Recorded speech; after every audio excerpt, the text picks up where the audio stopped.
Iba na talaga ang takbo ng teknolohiya ngayon. Nagiging high-tech at advanced na tayo sa lahat ng bagay na kung saan ang imposible ay nagiging posible na sa panahon natin. Pinapadali ang lahat ng bagay at pinauunlad ang pangkaligtasan at lumalaganap ang pagiging moderno ng teknolohiya sa mundo. Dala ngayon ng mga bagong modelong sasakyan kagaya na lamang nitong tatalakayin natin. Mula sa kilalang brand na gumagawa ng dekalidad at mapagkakatiwalaang sasakyang magagamit sa pang-araw-araw. Ang Suzuki Car Manufacturer na naglabas din pala ng natatanging modelo pagdating sa nilalaman at kabuuang detalye ay talagang may pagmamalaki pati na ang kabuuang presyo nito na mas mura pala kumpara sa ibang mga kakumpetensya nito. Pero bago pa man natin alamin ang kabuuang detalye nito, kung bago ka pa lamang po dito sa akin channel, baka naman kaibigan pwede mo maklik ang subscribe button pati na ang notification bell para naman ma-update kita palagi sa mga video na gagawin ko pa. Alright, simulan na natin to!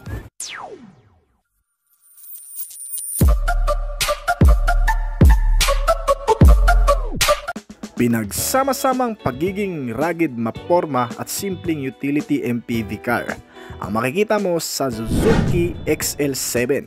Isang modelo na 7-seater din, may 5 pintuan, ngunit hindi kalakihan pero handang makipagsabayan sa mga brand competitor. Ang modelong ito ay nagmula din sa lahi ng Suzuki Ertiga na mas pinapremium ang datingan.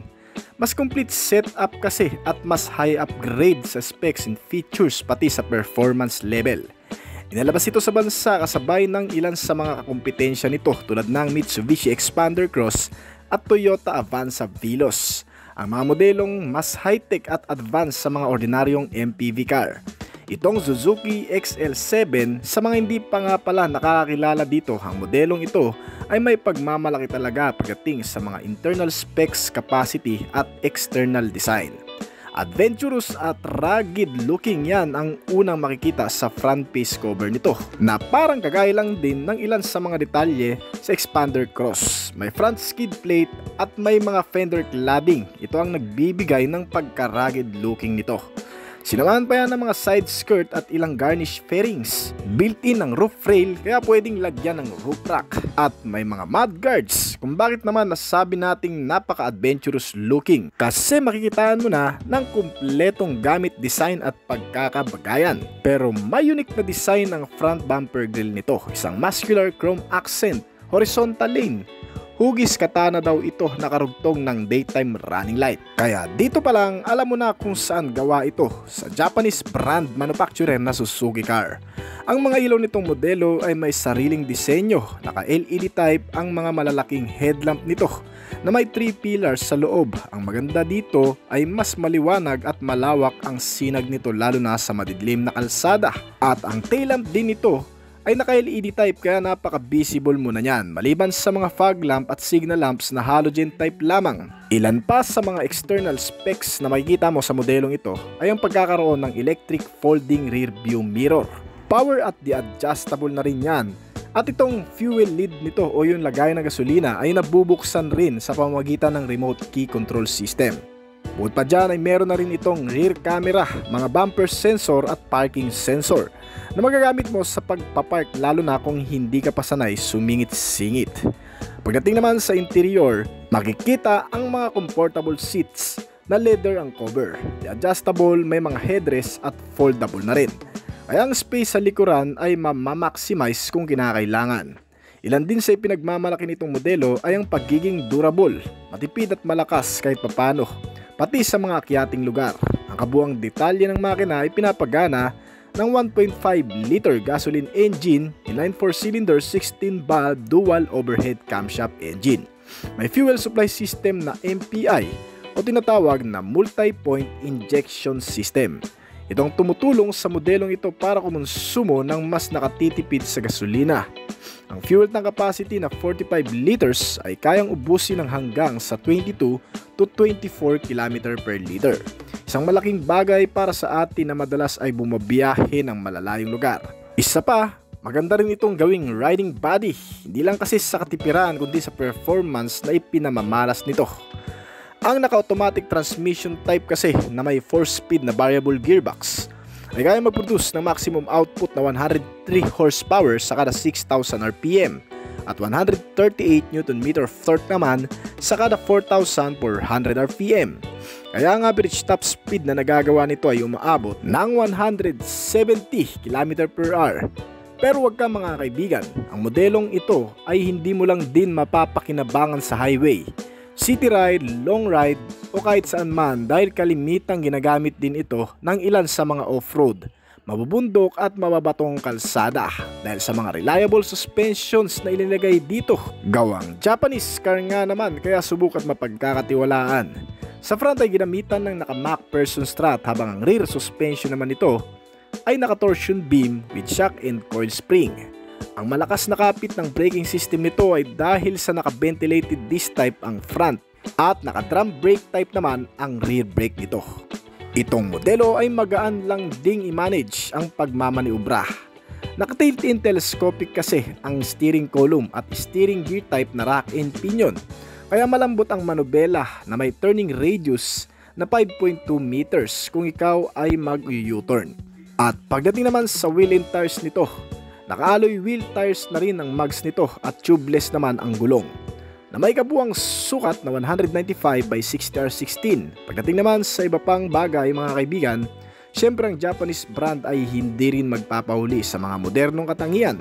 Pagdating sa safety sense, ito ay sagana rin, kaya talagang magugustuhan mo din. Gaya na lamang ng pagkakaroon nito ng hill hold control system na nagpapanatili sa matinding kapit ng mga gulong nito kapag nakatigil pansamantala sa mga matatarik na kalsada. Kahit hindi mo man tapakan pang brake pedal ay hindi uus-us ang sasakyan pababa ng bundok. Isa pa, meron na rin itong kasamang ISO fixed child mounts na magagamit naman ng mga bata o baby nating kasama upang nang sa ganon ay mas safety at komportable kung sakaling magkakaroon ng kolisyon o pagkabangga ay hindi basta-bastang maapektuhan ang mga batang nakasakay dahil sa pinoprotektahan ng ISO fixed child mount. Sinama na rin yan ng Vehicle Stability Control System, isang sistema na nagpapanatili sa pagiging stable o kalmado ng sasakyan kahit daanan man ng malakas na ulan at kung may dadaan din sa madudulas na kalsada, mga paahon at biglang mga pakurbadang lugar ay mananatili pa rin ang napaka-stable na pag-andar nito dahil sa stability control system. At syempre hindi rin nawala ang particular safety sense na makikita natin madalas sa mga gaya nito. Ang mga seat belts, airbags, crash sensor, mga front and side impact beams at marami pang iba. Ang pangkaragdagan pa dito bukod sa tindi kumapit ng brake system nito ay nilagyan na rin kasi yan ng anti-lock braking system o ABS. Isang sistemang nag-a-unlock naman sa matinding kapit ng brake kapag bigla mo itong nagamit sa hindi naasahang pagkakataon. Sinusuportahan din yan ng EBD o tinatawag namang electronic brake distributor. May parking sensor at backup camera na rin ito. Ang modelong ito ay hindi lang convenient sa mga safety features kundi pati sa security features nito ay sagana rin. Sa pang-araw-araw na gamit, syempre mas maganda pa rin kung secured nating iiwan ang sasakyan sa labas ng bahay para hindi manakaw o makarnap ng kahit na sino. Nilagyan na rin kasi yan ng central locking upang hindi basta-bastang mabuksan at kasama pa ang power door locks kahit gamitan ng anumang tools para mabuksan ang pintuan ay hindi gagana. May anti-theft alarm at anti-theft device na rin ito. Mga klase pa ng security features na magpapahirap sa gagalaw o magkakarnap nitong sasakyan. At syempre hindi rin ito basta-bastang mag-i-start o aandar kung walang mismong transmitter key dahil naman sa pagkakaroon nito ng engine immobilizer system. Kahit pa gamitan yan ng electrical procedure ay hindi talaga gagana. Itong modelo pagdating naman sa infotainment system, ito ay may 10-inch monitor screen na di Apple CarPlay at Android Auto. May Bluetooth connectivity na rin ito at FM and AM radio. Para kahit papano malayo man ang ating lalakbayin ay kumpleto pa rin ang ating gagamitin. May kasama na ring USB and auxiliary input, mga accessories power outlet, USB port charging system, navigation system at marami pang iba. May 6 na speaker na rin nga pala itong kasama para mas maganda naman ang audio sound system sa loob nito. Pagdating naman sa comfortability, may napakalakas na aircon system at may kasamang air quality control at climate control system. Kaya hindi na kayo magtatalo sa kung anong gusto nyong maramdaman na lamig o gaano kalakas na aircon. May mga bottle at cup holder na rin ito, kaya kahit mag-inuman kayo sa loob ay okay lang. Basta hindi ikaw ang magmamaneho. May heater at central console armrest at mga bulsa. At may kasama na ring extra luggage space para sa iba pang mga bagay.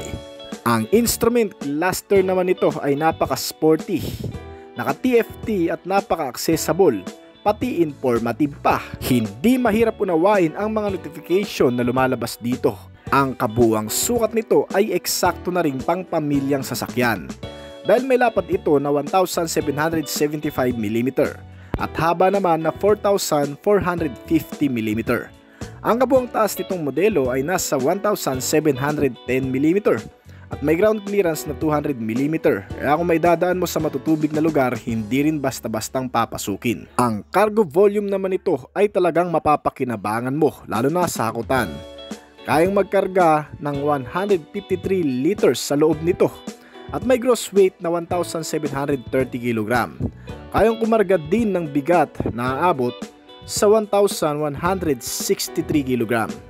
Kaya naman sa bansa ay napaka-in-demand din talaga ng modelong ito. Bukod sa Suzuki Ertiga, isa rin to sa tinatangkilik ng maraming consumer at ng Suzuki enthusiast. Bukod sa mapagkakatiwalaan at subok na rin ng marami, ang kabuang presyo din nito ay hindi rin naman ganun kamahal. Nagkakahalaga ng 1,185,000 lamang ang kabuang presyo nito. Na kung ikukumpara sa ibang mga brand competitor, ay mas mura talaga ang presyo nito. Alright. At available pa rin itong modelo sa bansa sa kahit saang dealer, depende kung may stock sila. So hanggang dito na lamang po siguro ang ating video, pero bago po tayo magtapos ay nais ko po munang magpasalamat sa mga patuloy na sumusuporta, tumatangkilik at nagabag palagi sa mga video na ina-upload natin dito sa ating channel. Maraming salamat po at shoutout po sa inyo guys. Ngayon kung bago ka pa lamang po dito sa aking channel, baka naman kaibigan pwede mo maklik yung subscribe button pati na ang notification bell para naman ma-update dito palagi sa mga video na gagawin ko pa. At syempre hintayin ko rin ang opinion at comment po sa ibaba kung may mga tanungan ka tungkol sa video na ito. Huwag kang mahiyang mag-comment kaibigan upang nang sa ganun ay masagutan ko rin ang mga nais mo pang malaman at makakuha rin ako ng idea mula sa'yo na magagamit ko sa aking mga susunod pang video na gagawin. This is Oblis Collection. Thank you!